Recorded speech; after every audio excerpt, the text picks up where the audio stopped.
All right, welcome back, everyone. We're going to go ahead and kick back off.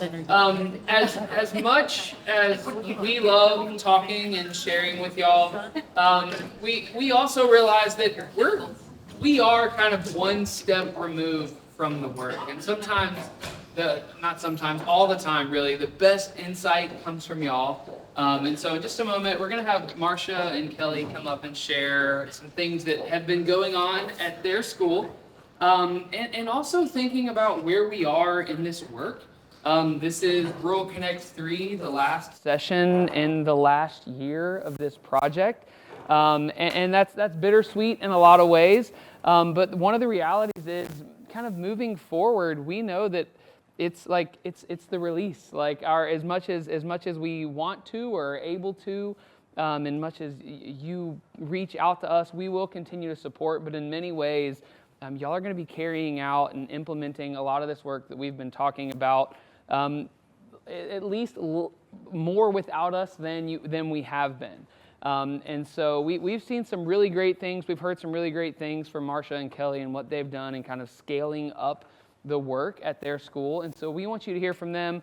I want to share a couple of things about them and about their school before I bring them up. First of all, I had the opportunity to go out to their school a couple of months ago and walk through classrooms.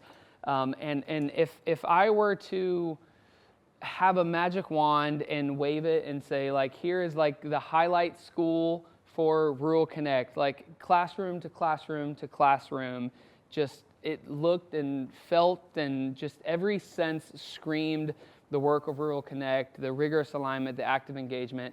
Kindergartners in a carousel having amazing collaborative conversations independent of their teacher. Third graders having deep conversations and analyzing poems and placemats. Just every classroom without exception. And that has not come without a lot of work. And so we want you to hear from those who have been doing that work. Marcia this year is the Principal of the Year in Suwannee County, so that's exciting. Kelly was one of our co-facilitators in the work as well, and their entire team has gone through, their entire team of teachers has gone through the Rural Connect work, some last year and some this year.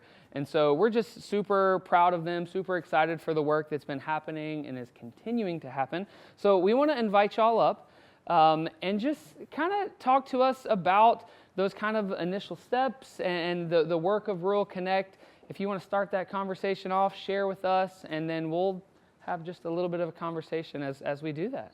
All right, so we will click to the first slide.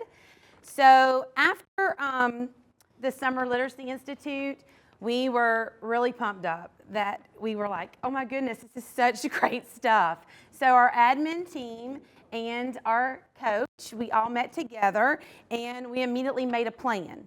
So one of the plans was, how are we going to get into all of these classrooms and really give them really good feedback? So we made a Google Drive, and with the Google Drive, we had the teachers select a day. So we picked like 5 days out of the month that we committed to Rural Connect, and we had them select the day and select the time, and they could choose whatever instructional routine that they wanted to spotlight for us. We went for 30-minute chunks of time. So we'd have them sign up, and we would go in and observe. At first, we all went in together. So all the admin, coach, we went into each room together. We gave that immediate feedback. We used the walkthrough form that they provided for us, and we found that giving that corrective feedback real quick, wanted it. They wanted it sometimes like right when we were in there, even when Lindsay and Jake and we've had Tim, Caleb, they want it like, can they just give it to us like right now? And we're like, well, we're going to get it to you, we promise. So they were eager, we were all eager, so we started in on that walkthrough form, and we would give lots of positive, and then we would also give a suggestion, and they would come and see Kelly and talk it out, and we would give them, like I said, a lot of feedback, and we would give them an immediate. And at this point, a lot of the teams, this was all new. So when creating their instructional routines, I met with them and we created it together. And so it wouldn't be out of the ordinary for us to walk through every second grade classroom and see the exact same routine. But we were okay with that. We're all learning, I'm learning, and they needed that support. Where now we've backed away from that. But in the beginning, it was very led by me and them together. And we're excited to say that yesterday we sent out, because we're ready to go through their rooms again. We've already done some rounds earlier in this first semester. So now second semester starting. And used to, it was like, we would send it out and like we'd have a few sign up. I mean, yesterday we had like 25 sign up already. We had just sent it out. I checked it this morning and I was like, oh my gosh, all these names they're filling in. They're wanting us to come to their rooms. So the excitement was just there. We had meetings and we themed them with our cadre. We used all the materials that NEFEC provided for us. They gave us really good materials. So we used those and we kept the meetings very focused. And we themed them with letter C. So we would have cookies and Coke, cotton candy, candied apples. And we made sure that we collaborated, we celebrated, and that word consistency. So at the beginning, we didn't expect to go into your room and see like this. Perfection. We weren't expecting perfection. We were just wanted to see the consistency of the routine, that you've put it in place, that you're trying, that implementation was going on. Now we've shifted to alignment, but that's where we started. We just wanted you to try a routine. We wanted it to be a positive experience, and we had 34 attendees in our cadre, so we had a lot of classrooms that we had to get in and give that feedback to. So we wanted it to be a partnership and a learning experience. And you can even see in this one picture, like things that I learned at Coach Cadre, I brought back to our meeting. So they were doing the big rock sort to keep all the components of the Summer Literacy Institute in play and fresh in their minds.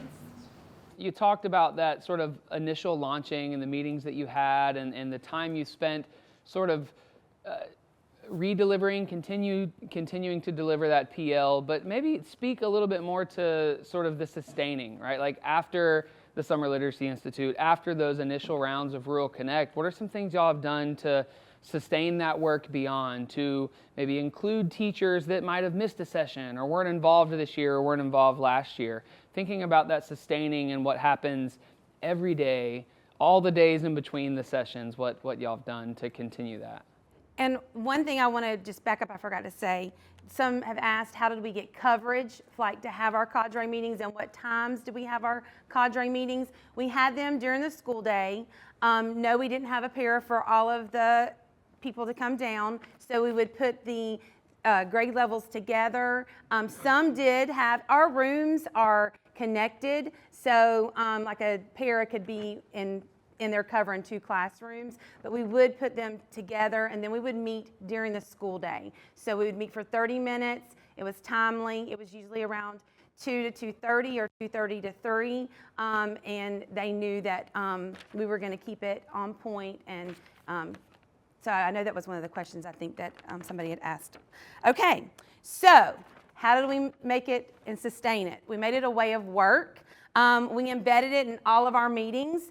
WWW is Wonder Working Wednesday, and we have those once a month, and those are our data chats, or like I said, we brought in instructional routines to do in the WWW. At WWW, we took the school improvement plan and put it into a placemat, and in the center they had to summarize and then plan next steps.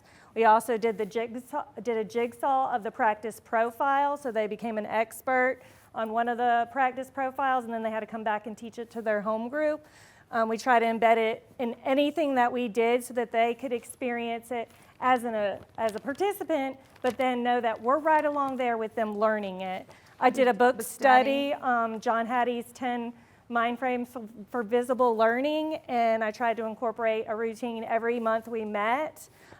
We did even different ones. We did a gallery walk, a 3-2-1, but I tried to incorporate it in everything that we did outside of our meetings. And you see like special areas, that's our PE coach, we did it with them. So we made it a school-wide culture, like so everyone would know like how to do the routines. Our LLT, our literacy leadership team, we would do instructional routines with them as well. And we also invited them to go on walks with us to use the forms and help us fill out forms, and we discussed it. We would come out of classrooms and discuss like what did you see? Which EE did you see the most? Which one have we seen the least? Where do we need to go next? We embedded it in our math and science team as well. So we just made it in every thing that when we were meeting, we made the instructional routines. So they would see us learning alongside them, because we wanted that to show like we're learning too. We're not the experts. We're learning too, and we wanted to make sure that they knew that. You also made a video. And how to keep it going. Those that did not attend this summer, we actually then on our professional learning days, those that did not go during the summer would have the sessions, and us coaches from all the Suwannee County schools put on those days to catch those teachers up.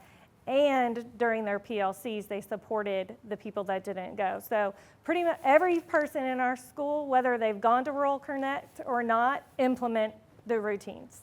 Another thing that we did is our admin team and the coach, we picked model classrooms for specific routines. So if we noticed a teacher that was really good at doing the placemat or doing the significant sentence, we had a video library, and I'm going to let Kelly speak on that. Yes, I created a video library of those model routines and put it into a shared folder, so that way teachers don't have to leave their classrooms. They can look on their planning time, they can watch it from home, because you have some of those teachers that don't want to give up instructional time to go view somebody else. So I made a video library and a picture library so that they can quickly access, okay, or I need to go see that person because I'm needing help with a sort, and that person really rocks a carousel, I can go see them. So it just became an easy way to view experts in those routines. And this year, the focus has really shifted to alignment of the benchmark. So I know she's meeting after school with different teams of teachers, and they're aligning some of their instructional routines to really meet that benchmark. Yep. Yeah, I love hearing, like, one of the things I'm hearing is how explicit y'all have made it that all of the work is tied back to that authentic engagement. Whether we're doing, pedagogically focused work to build our teachers' knowledge of how to teach and those best practices, or whether it's through planning in the PLCs, what that student-facing work looks like, or going through student-facing work and examples together as teachers in those PLCs. It's really all, it seems like it's all really tying back to that. We are making authentic engagement a priority. You talked about alignment, so like we want to be aligned, but we've got to make that authentic engagement a priority. Every student involved, it's visible that every student's involved. And so one other thing that I'd love for y'all to talk about is what that impact has looked like. What results have you seen quantitatively? What results have you seen qualitatively, just in the data and as you're doing those walkthroughs? What's the impact been? So to give you a little backstory, Suwannee County, we have 4 elementary schools, and in 2020 we were shifted. The school that I was the principal at was only pre-K, K, and 1. And then they would go to a 2-3, which was the elementary school, and then they would go to a 4-5, which was an intermediate school. So in 2020, we shift to having pre-K through 5th grade at all of the elementary schools, and they were themed. So our school was Riverside School of the Arts, and then we have Springcrest, that is a leadership school, and we have Pineview, that is a STEM school, and then we have Brantford, and they are STEAM. So, and Leader in Me. Right, so kind of want to give you a background of that. So that's why we started our we started out as a D. So we were a 35D in 2021. In 21-22, we grew to a 46C. 22-23, we were a 48C. And this year, when the first year of Rural Connect, we were a 55B. So we were really excited to see what the teachers were putting in place, what we were all working together. Their fruits of their labor can be seen. And then ELA achievement, you can see we were 42, 49, 47, first year of Rural Connect of 54. Our lowest quartile, which we're really excited about, 2021, a 30 of 42. And then we all know we only were able to get the proficiency in 2022-23. So in 23-24, 63% for our lowest quartile. And then that was the first year of Rural Connect. And then ELA learning gains, 38, 51, and then 61 in 23-24. And then we tracked a cohort of students. So we had the third grade students that started 53. They were doing well. That's good. 54. But then when they implement Rural Connect, 62% with the Same group of students. So the data really shows the impact that Rural Connect has had on Riverside.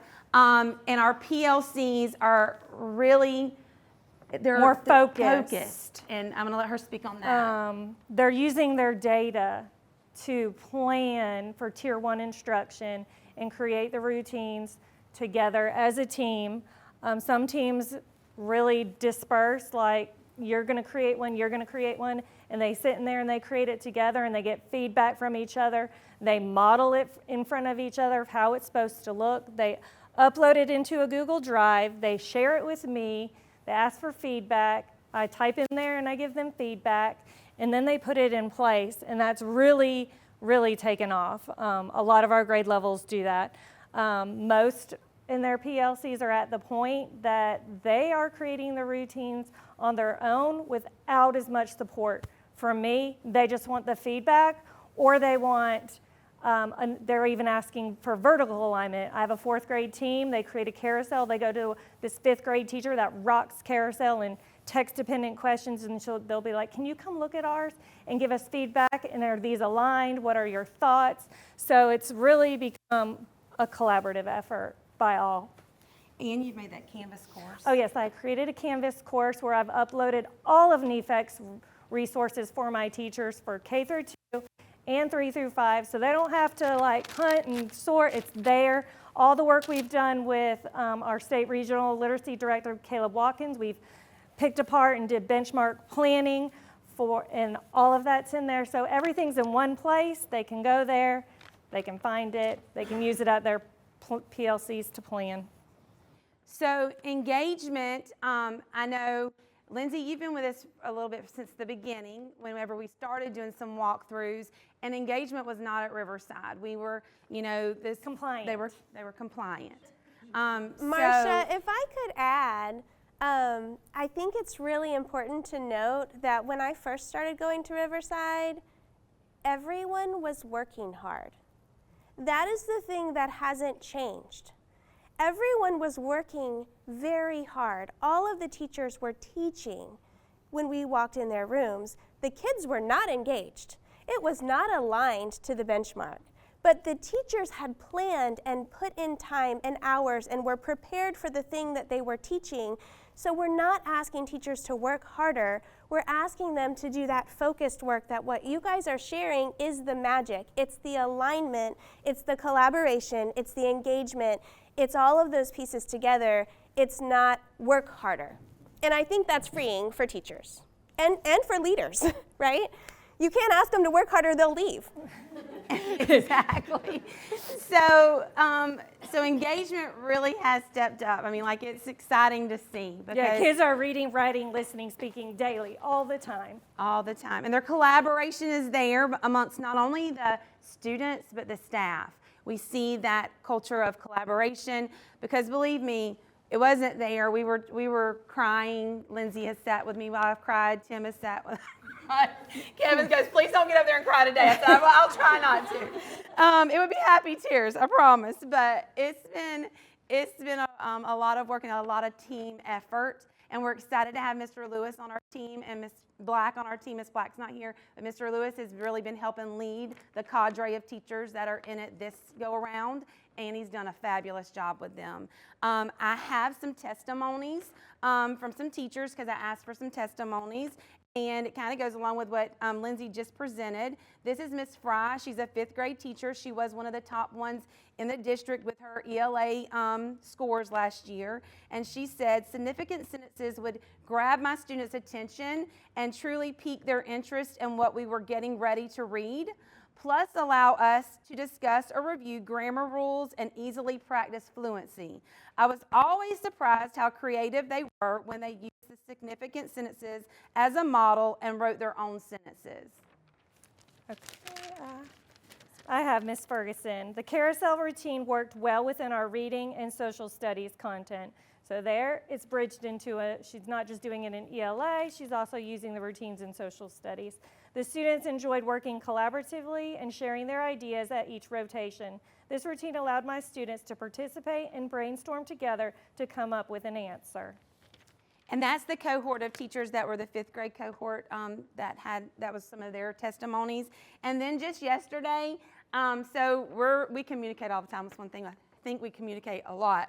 So we let all the teachers know where we were going today and what we were doing. We shared this impact because they have a huge piece in this impact. I mean, we've all worked together to make the impact happen. So I shouted out to them and shared this with them. And Miss Velasquez, who's our teacher of the year, I was sharing with her, and she said, you know what? Our walls have changed at Riverside. We have student work all out on the walls. Like she said, and a lot of that's out on the walls are our instructional routines. And I was like, oh my goodness, yes, Ms. Velasquez, that's exactly right. And that's exciting to hear that they're seeing all the difference that this is making. Yeah, one thing I want to point out that I don't want us to miss, that when I see this data, especially the quick changes in every area that this kind of screams out to me, is the impact on Tier 1 instruction as a whole so quickly. Right? You don't always see in schools that are making those positive changes year over year, you don't always see learning gains and proficiency making large jumps simultaneously, right? Like sometimes we can maybe, like we're going to hyper focus on our bubble students this year, and so we get some bumps in achievement, but maybe we don't get those bumps in learning gains. And so next year we focus on other areas of students. But when the focus is on Tier 1 instruction as a whole, like you all have done, like it's not just the learning gains made dramatic jumps, right? Like the floor was lowered. Right? Look at those, lowest quartile learning gains. The floor was lowered so that everyone could get in, everyone can get engaged. But simultaneous to that, the ceiling was raised because overall proficiency also jumped. And so I think that just speaks so well to the impact on Tier 1 instruction overall for all students that y'all have had in a really short amount of time. And that's just so exciting to see that happen for you all, and knowing the work that it's taken, and it's why we wanted y'all to share with us. Thank you. And I just want to say thank you to you guys, because y'all are always there, like we call or we text or we need help. We need Need help an idea. or we need prayer, or you're always there you're there for us. And we just appreciate the support that you all have given us and our district. Kelly Williams, she jumps in and comes and helps us, and Miss Bars and Miss Bogus, and we're just very appreciative to everyone that's helped us along this journey, because it's definitely been a journey and a team effort. So thank y'all for letting us share.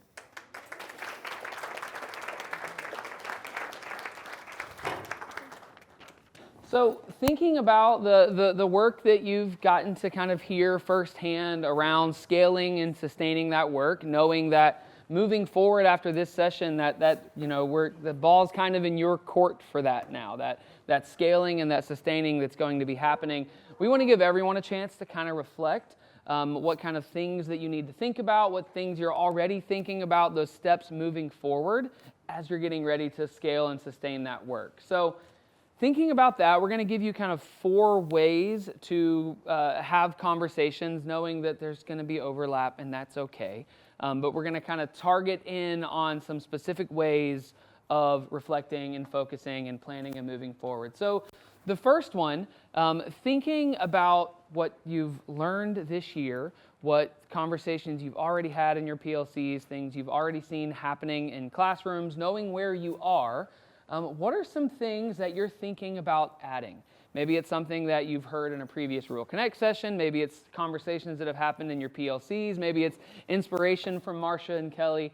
But what are some of the things that you're thinking you might add? Some of those opportunities for PL, opportunities for coaching conversations.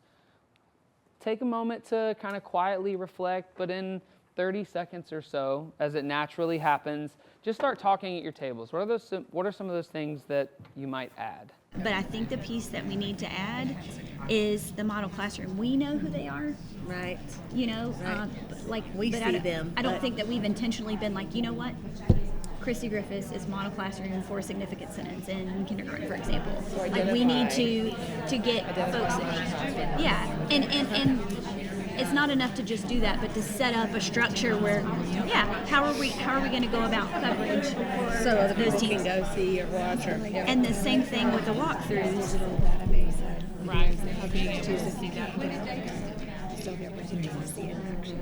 The walkthroughs happening, I think there are multiple forms, and I mean we have Otis, I know that you all have Marzano, but there's an EE walkthrough form and there's a protocol walkthrough form. And there's one where they exist together, but I think that there's a place for both.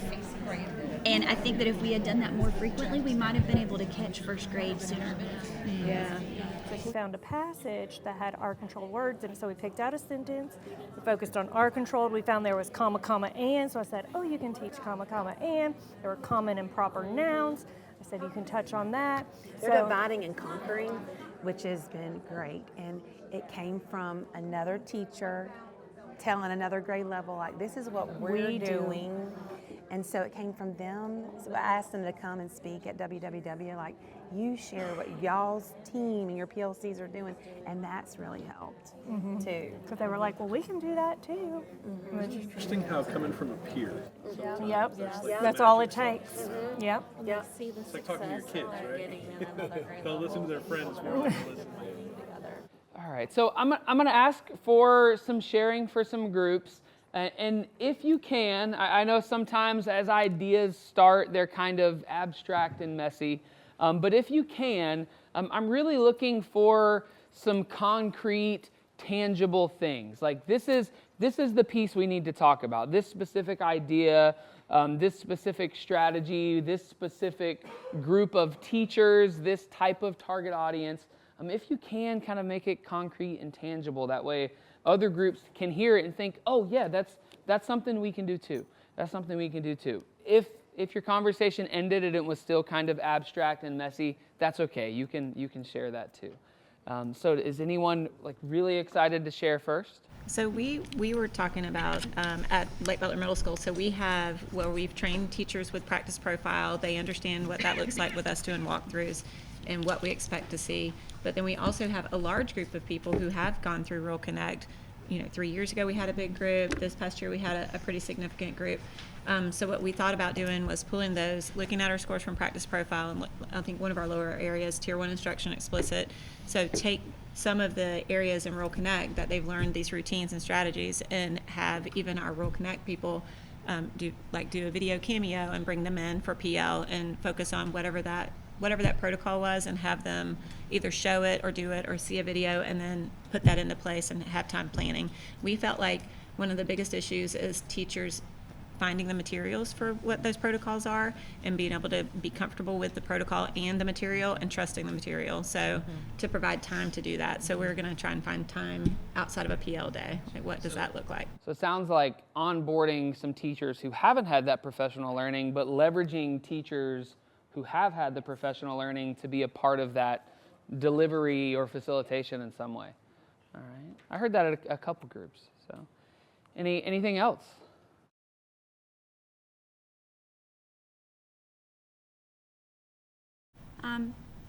I liked the way that these ladies were talking about how intentional they were about the model classrooms. We know as the coaches who those people are. And so in pockets, we would say, oh, you've got to go see Chrissy Griffiths do significant sentence. It's fantastic, and it's helping her kids. I think that if we were more intentional about that, and maybe we had a structure even for the whole team and just said, okay, what day and time are we going to have people cycle through, or have her share her experience at a PLC in a structured way. I mean, I think that she's talked again to people in little bits and pieces, but I think being more intentional about that would be a big difference, because we have those people on campus and we're just not as organized as we could be with that. It's a low-hanging fruit. Yeah, so scheduling some peer walkthroughs, making that an intentional process.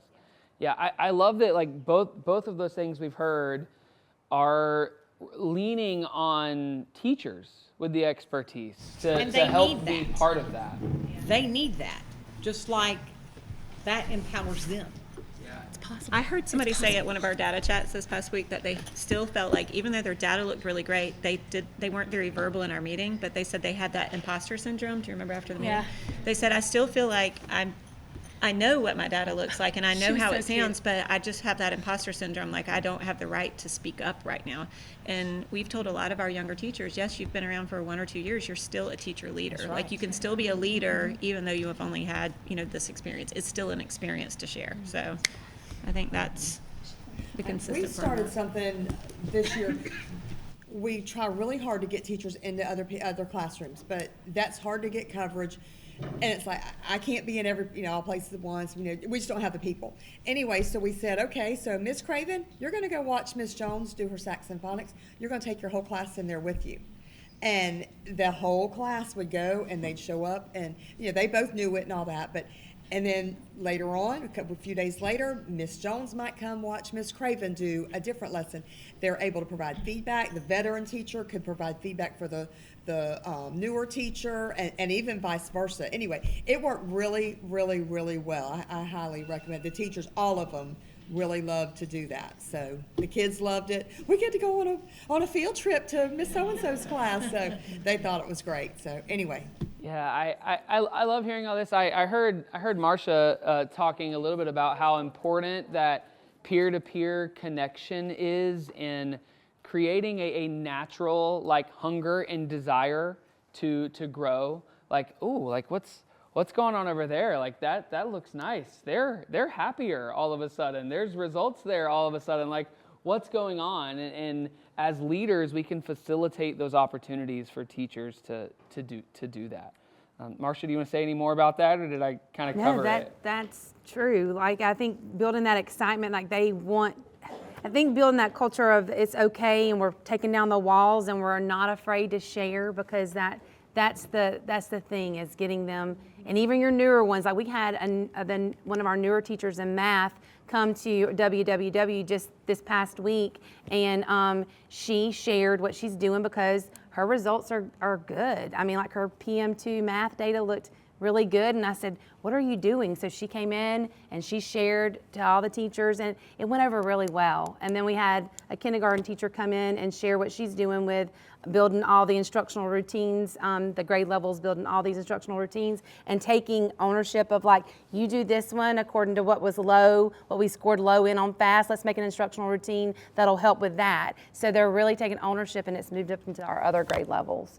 So we're going to start something called Reaching for the Stars, and it's amazing. We always align. You guys are awesome with the K2, the Canva, some sample, to do well on the FAST. We're working on proficiency now. We're growing according to my sources. Our growth is great, but proficiency. So that's what we're going to hit it. Marcia talked about aligning the benchmarks, really working on that, aligning the benchmarks instead of just, the curriculum. And as I'm doing walkthroughs through Loopspire, I'm seeing, when we did that survey, most of them are doing the gradual release. But as I'm going through classrooms, I'm seeing a lot of modeling and not a lot of independent release, releasing it. So that's what we need to focus on. And I had one teacher, she's fabulous. Her routines are great.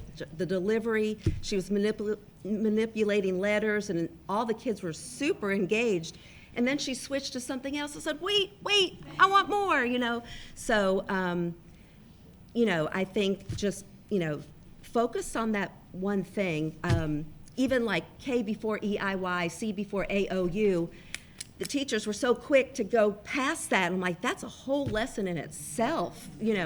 Teach that, then do a lot of things together, and then see if they got it. I mean, there's so much in there. They just need to slow down to go fast. You know what I mean? So we live in the real world, and we're talking about these things we need to add, and there's only so much time in the day, right? We want to add these things, but we can't add time. So the other side of this conversation is, for everything we add in, we've got to subtract some stuff out. And so what I want you to think about now and talk about in your groups are, what are some of those things that you could possibly subtract? We need to make space for these things that we know are going to have a great, a large, a sweeping impact on Tier 1 instruction. How do we make space for that? What are some things that we can think about subtracting? So take a moment if you need to think, and as you are naturally ready to talk about it, start talking in your groups. Do your thing. All you got to do is take your unit tests that are pretty rigorous and mark that by the standard. Yeah. And that's all I need to do. And that'll give me all the data I need. Yeah. You So we know, did take that off their plate. Like But I we've do already think part of adjusted. it comes down to, like, we just said we feel like we're almost there, right? We're partially beginning, or we're almost there. We just did our PBI. But if I look at it, I think about us as lead team too, though. Have we been reflective? Have we gotten to the part, okay, we did this, this is how it impacted our students. Like, we see the score, but really, how did that one protocol impact my scores? Or how did that one session of explicit instruction impact? So I think the reflective part of That's that. going to be a big piece. And we that did we've have got that to data look meeting at. last year at the end of the year where Yeah, we sat we'll down, do we that. talked about it. So I thought that was really good last year. They could actually see it. So I think if we continue and are more consistent in that it would help them to see the importance and why it's impactful. So I don't know. I think we'll have more people less compliant. Like, they're are still compliant, but they're also excited. Like, yes, I'm compliant. I'll That's check the, your box. the win-win. I'll show up. Yeah, that's the win-win. But I Like, also yes, I want to them do this, and I'll be excited. excited about it. And then maybe they'll start to offer more solutions too. Like, they're not going to just be like, oh, Rebecca and Emily, they give us the solution. Let's do this protocol. Like, they're going to go, oh, wait, remember we did this? I think a lot of people do them and then they leave it and they don't keep coming back to them, or they get so tired of doing it in the carousel. Yeah, oh, I've done that too much. I don't want to do that anymore. I don't know. It's Well, we've talked before. Like, the carousel's pretty easy. Like, you need 6 Like, pieces turn of and paper talk. on It's board, kind of like, and you could like get them moving on anything. It's like you know? back in the day, we got But- tired of Kagan's cooperative. I mean, like, we go through these cycles in education, and I'm like, well, turn and talk is really important in math. Like, hey, tell your neighbor. I used it the other day. She rolled in observing me in the classroom with a sub. I mean, oh my gosh. But they still don't do that. And so it's like, hopefully, instead of an initiative that as soon as we're done with it, it's out, nobody uses it, then it's like, just like they said, ways of work that are just continually in. So when we move on, it's like, okay, we're moving to the next thing, but the thing we just worked on is still going. We're still, Right. And I feel like we all want to be great, and we all want our schools to be great. And I feel like sometimes we rush into so many things that we want to be great that we don't end up, like we said Doing earlier, any don't of do it well. Yeah. I would say what my dad always says, but I'm on video right now, so I can't say that. But yeah, like doing one thing really well instead of multiple things. Yeah. I really, when I was over here a moment ago, you were sharing about coming up with this sort of, like, this is what we want McClenny to look like in 5 years. And systematically going through and looking at everything. Does this help us get to that goal? If yes, it stays. If not, it goes. And going through all the systems, all the structures that are in place and making that determination, I think that's more of a philosophy than like a specific thing to subtract, but I think that's the philosophy you have to go into that with. And if you don't mind, when we open up to share, I would like to ask you to share that first, because I think that's a great way to set the tone for everyone else, because that's kind of it. Like, is it helping us get to our goal? If not, it's got to go. We got to find something that will help us get to our goal. And I think if you told Suwannee in 2021, like, hey, you're going to try really hard this year, next year you're going to be a C, they'd be like, really? That's all we get? Yeah. But if you told them the same time, hey, you're going to try really hard, and in 4 years you're going to be a B, then they'd all buy in immediately. Absolutely. Because we know it takes time. Yeah, we often overestimate what we can accomplish in a year, and we underestimate what we can accomplish in 5 or 10 years. And having that like sort of long vision is really tough if we're not systematic the way you're talking about it.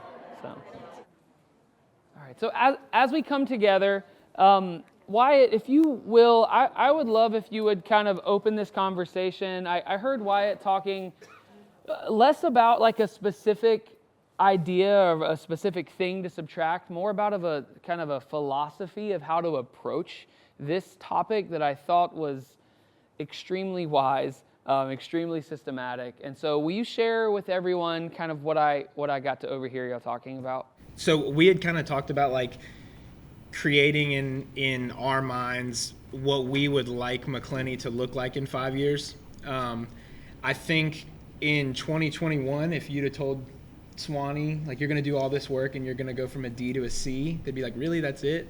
But if you told them, hey, you're going to do all this work and in 3 years you're going to be a B, like, they would have bought in that moment. And we know it doesn't happen overnight. And so creating what we would like for our school to look like in 5 years, and then going through and saying, like, do all of these systems and procedures and policies, do they get us to that goal? If they don't get us there, then that's what can go. And over those 5 years, like, what are the things that we need to build and grow to get us there? We want to do everything at once, but we were just talking, if we could just spend the rest of this year just building the culture of our learning communities. If from now until May, when we leave in May, if our teachers just knew the way McClenny works is that we get together in these groups and we learn, then we can hit next year running. And instead of doing, like, we're going to start a PLC and a cookies and cream, and for us, like, you know what I mean? Like, we have to build those things to continue to build on top of. And so I think for us, like, trying to find that, because it was 4 years from the D to the B? Yeah. Like, that 4 or 5 year plan that we can say, like, you know, there's tons of schools that, given time, doing the things that they do, they make it. And so if we can set that plan and kind of stick to the plan, I think that would really benefit us instead of trying to change things so much. So thinking about, you know, here's our goal. If it doesn't get us to our goal, it's got to go, right? We need to think about how we get rid of this. Are there any of those things that y'all talked about that, hey, we've got this going on and it's not getting us there. We can take this out and make space for something that will. We kind of, piggybacking on what you said, you know, we spend a lot of time lesson planning. Teachers plan all the time. But if we're planning together and we're using PLC time to really plan together, not talk about what we're going to do or complain about what we're doing, but to really plan, then that time becomes valid and useful. And then teachers can go home and actually have a home life. And then that does take things off their plate. So that time becomes useful. If our data growth meetings are really looking and digging into data, that time becomes useful. And we're not then wasting time and trying to figure out how we're going to go home and look at all of this data. So I think using our time wisely and making sure it fits into our plan, then we're not actually necessarily dropping things from our plate. We're doing the things that we were doing ineffectively and doing it really well. Yeah, and that's going to be the difference. I love how that brings up that it's like this whole adding and subtracting thing, like, it's not a linear process. Sometimes the things that we add make space for the thing that we're adding by itself creating better efficiency, right? Like, if I can do this one thing a little better, a little more efficiently, then I'm subtracting out these other things because, well, now I don't need them anymore, right? I've done my planning together as a team, as a unit. Now I don't need this hour, 2 hours every day of independent planning time. And so, like, kind of planning smarter, not harder. And so making space, adding things, taking things away, sometimes it happens simultaneously, like you're talking about there. All right. Anything else to add? I want to make sure I give everyone the opportunity before we continue the conversation.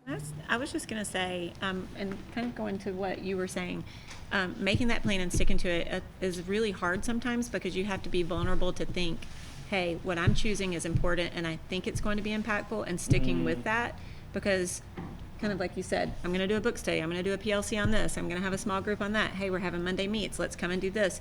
So knowing that we're going to be clear and concise and choose the one or two things that are going to be really impactful, and being confident and knowing, like, as a leader, this is what I choose, I think this is going to be important, and making sure that we know we can back up. Like, we've seen it in action, we know the science behind it, and sticking with it. And then at the end of the year, we just said being reflective about, hey, this is what we did, this is how it impacted. Do we want to continue, or do we need to change the course? So I think that was important for us as far as like reflecting on that part. So I want to launch out the kind of the last part of this conversation. There's actually two more. You can see there's two quadrants left, but I'm going to launch them together. The next one was, how can we start to multiply some of the pockets of greatness that already exist? We know that there are those pockets of greatness at all of your schools already. I think y'all kind of mentioned that already in the first conversation, thinking about those groups of teachers, those peers that are kind of already figuring things out.